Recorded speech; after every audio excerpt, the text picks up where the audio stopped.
That right there is the fray with Run for Your Life. It is 9:15 this Thursday morning. We have two special guests in the studio all this hour. They've come down from Maroon. And so we have First Lieutenant Bello and we have First Sergeant Nodurft. They're going to be talking about a lot of things, but I'm going to let them introduce themselves, starting with First Lieutenant. So, ma'am, I'll let you introduce yourself. Hi, good morning. I'm First Lieutenant Alexandra Bello, and I'm with the Special Purpose Marine Air Ground Task Force Crisis Response Africa, and we're coming down from Maroon tonight. And I'm First Sergeant Joshua J. Nodurft, and I'm the company First Sergeant for the ground combat element of the Special Purpose SPMAGTF. And we're here because we provide a quick response capability to AFRICOM for a potential crisis within the AOR. And I was invited down to talk about something that's very near and dear to my heart, and that is leadership. So the question is, what is leadership? Well, Dwight D. Eisenhower put it this way: leadership is the art of getting someone else to do something you want done because he wants to do it.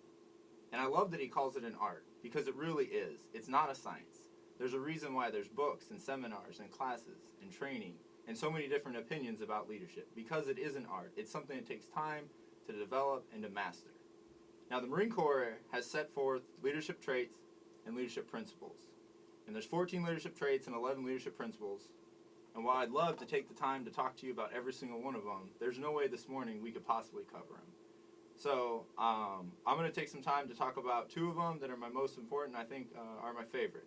Now, as I go around and talk to Marines, one of my favorite questions to ask them is, what is your favorite Marine Corps leadership principle? And since there's no wrong answer, I love to hear them tell me, oh, this one or that one. And then, of course, I always ask them, why is that your favorite Marine Corps leadership principle? And a lot of times it comes from a great story of a Marine leader or a leader that they've worked with in their life that did this outstanding thing or that really impacted them because they saw them demonstrate this principle.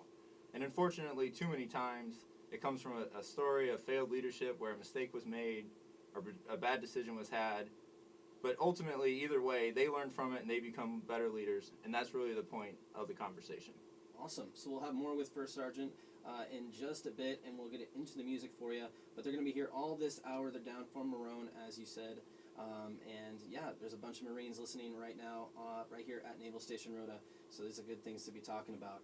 So coming up, we got music from Tana, but right now we got Jimmy Eat World with The Middle, and we'll have more on the way right here on your morning show. All right.